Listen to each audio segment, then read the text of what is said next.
پر درود نبی صلی اللہ علیہ وسلم کے حق میں دعا کرنے کا نام ہے۔ آج ہم تقریباً 1450 سال گزرنے کے بعد مکہ سے ہزاروں میل دور مسلمان ہیں، تو اللہ کے فضل کے بعد یہ حضرت محمد رسول اللہ صلی اللہ علیہ وسلم کی قربانیوں اور محنتوں کا نتیجہ ہے۔ ہم اس کے بدلے میں نبی کریم صلی اللہ علیہ وسلم کو کیا دے سکتے ہیں؟ کیا ان کو کھانے پر بلا سکتے ہیں یا انہیں کوئی تحفہ بھیج سکتے ہیں؟ کچھ نہیں، صرف اور صرف ہم ان کے لیے دعا کر سکتے ہیں۔ نبی صلی اللہ علیہ وسلم کے لیے تو اجر ہے ہی، چاہے ہم دعا کریں یا نہ کریں، لیکن ہمارا ان کے لیے دعا کرنا دراصل ہمارے لیے اعزاز ہے، بلکہ دعا کرنے پر ہمیں ثواب بھی ملتا ہے۔ صحیح مسلم کی حدیث نمبر 408 میں ارشاد ہے، نبی کریم صلی اللہ علیہ وسلم فرمایا کہ جو مجھ پر ایک مرتبہ درود بھیجے گا، اللہ تعالیٰ اس پر 10 مرتبہ رحمت بھیجے گا۔ اللہم، اے اللہ، صلی، درود، رحمت بھیج، یہاں درود کا مطلب رحمت ہے، علی محمد، محمد صلی اللہ علیہ وسلم پر، وعلی، اور اوپر، محمد، آل محمد، محمد صلی اللہ علیہ وسلم کی آل پر۔ ترجمہ بنا، اے اللہ، محمد صلی اللہ علیہ وسلم پر اور محمد صلی اللہ علیہ وسلم کی آل پر درود یعنی رحمت بھیج۔ او اللہ، سینڈ پیس، رحمہ on Muhammad and on the family of Muhammad صلی اللہ علیہ وسلم۔ صلی اللہ کا مطلب ہے کہ اللہ حضور صلی اللہ علیہ وسلم پر اور ان کی آل پر رحمتوں کی بارش فرما، مہربان ہو جا، ان کے نام اور درجات کو بلند کر دے۔ آل کے 2 معنی ہیں، ایک ہے آپ صلی اللہ علیہ وسلم کی اولاد اور ازواج مطہرات، اور دوسرا معنی ہے اتباع کرنے والے، اور اتباع کرنے والوں میں ہم بھی نبی کریم صلی اللہ علیہ وسلم کی امت میں شامل ہو جاتے ہیں۔ کما صلیتا، جیسے بھیجی رحمت تو نے، علی ابراہیم، ابراہیم علیہ السلام پر، وعلی، اور اوپر، آل ابراہیم، ابراہیم علیہ السلام کی آل پر۔ جیسے تو نے ابراہیم علیہ السلام پر اور ابراہیم علیہ السلام کی آل پر رحمت بھیجی، as you sent peace on Ibrahim and on the family of Ibrahim علیہ السلام۔ کمام، جیسے، کا میں نے بھی جیسے ہوتا ہے، کما میں نے بھی جیسے ہوتا ہے۔ صلیتا، تو نے نماز پڑھی، صلیتا علی آ جائے تو کہتے ہیں پر تو نے رحمت بھیجی، کس پر؟ علی ابراہیم، آل اور اولاد ازواج، اتباع کرنے والے ابراہیم علیہ السلام کی۔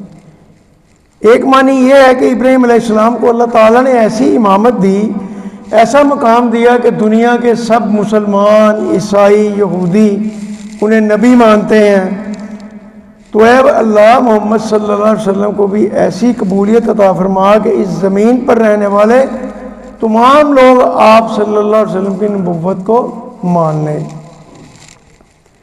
ہمیں یہ دعا کرنی چاہیے کہ اللہ ہمیں رسول اللہ صلی اللہ علیہ وسلم کے پیغامات کو پھیلانے کی توفیق عطا فرما، تاکہ تمام لوگ آپ صلی اللہ علیہ وسلم کی نبوت پر ایمان لے آئیں۔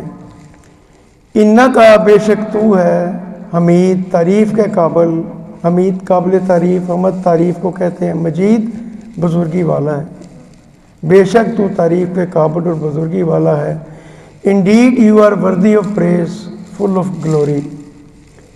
حمید ان تو قابل تعریف ہے کہ تو نے محمد صلی اللہ علیہ وسلم کے ذریعے ہمیں دین کا علم سکھایا، اور مجید ہے اللہ، تو مجید ہے یعنی عظمت اور بڑائی والا ہے، صرف تو ہی محمد صلی اللہ علیہ وسلم کا ان کی محنتوں کا بہترین اجر دے سکتا ہے۔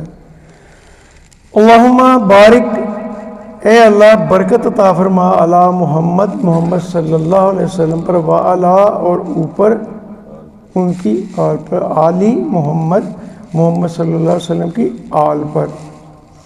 او اللہ send blessings on محمد صلی اللہ علیہ وسلم and on the family of محمد صلی اللہ علیہ وسلم.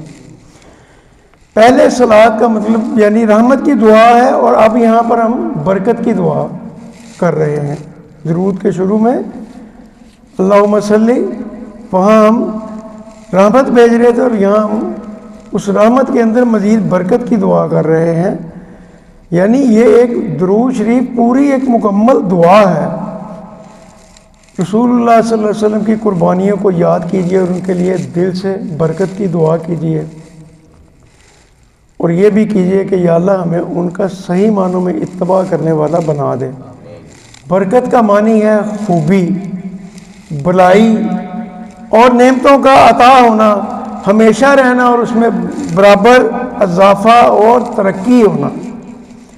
اعمال میں برکت کا مطلب ہے ان کی قبولیت اور ان کا بہترین بدلہ ملنا. اولاد میں برکت یعنی اولاد کا کئی نسلوں تک باقی رہنا اور پھیلنا، بڑھنا، دین کی خدمت کرنا. آل محمد صلی اللہ علیہ وسلم کو برکت دے یعنی آپ صلی اللہ علیہ وسلم کی اولاد اور آپ کے طریقے پر چلنے والوں کو برکت دے. کما بارکتا، جیسے تو نے برکت عطا کی علی ابراہیم، ابراہیم علیہ السلام پر، و علی، اور اوپر آل ابراہیم، ابراہیم علیہ السلام کی آل پر. As you sent blessings on Ibrahim and on the family of Ibrahim, انکا، بے شک تو حمید مجید، تعریف کے قابل اور بزرگی والا ہے. بے شک تو تعریف کے قابل اور بزرگی والا ہے. Indeed you are worthy of praise, full of glory. جب بھی نبی کریم صلی اللہ علیہ وسلم پر آپ درود بھیجیں تو ان کی قربانیوں کو یاد رکھیں، اور پھر یاد کیجئے کہ حضرت محمد رسول اللہ صلی اللہ علیہ وسلم پر قرآن کے معلم بنا کر بھیجے گئے تھے. اور دعا کیجئے کہ یا اللہ ہمیں بھی ان کا شاگرد بننے کی توفیق عطا فرما. کیسے؟ قرآن کو ترجمے کے ساتھ سیکھیں، نماز کو ترجمے کے ساتھ سیکھیں، اپنا احتساب کریں کہ میں کتنا وقت اللہ کے دین کے لیے اور اللہ کے دین کو سیکھنے کے لیے صرف کرتا ہوں، قرآن اور حدیث میں پڑھنے میں کتنا ٹائم میں لگاتا ہوں. کیا میں صرف اپنی دنیاوی مصروفیات کا بہانہ تو نہیں کرتا رہتا؟ اس لیے پلان بنائیے، روزانہ ایک مخصوص وقت، کوئی بھی 5 منٹ 10 منٹ قرآن اور حدیث پڑھیے. کوئی کلاس اگر ہو رہی ہے تو اس کلاس میں حاضری دیجیے، اس میں شامل ہو جائیے، اور پھر اللہ کا قرآن سیکھنے کے بعد اس دین کو آگے پھیلائیں. اس دعا کے ساتھ، اس حدیث کے ساتھ، بلغوا انی ولو آیا، امام بخاری صحیح بخاری میں لے کر آئے ہیں، 3461 نمبر حدیث ہے. پہنچا دو میری طرف سے چاہے وہ ایک آیت ہی کیوں نہ ہو. تو ہمیں بھی اگر ایک آیت کے بھی مطلب پتہ ہے تو ہمیں اس آیت کو بھی اللہ کے نبی صلی اللہ علیہ وسلم کے حکم کے اور فرامین کے مطابق آگے پہنچانے کی کوشش کرنی چاہیے. وآخر دعوانا ان الحمد للہ رب العالمین.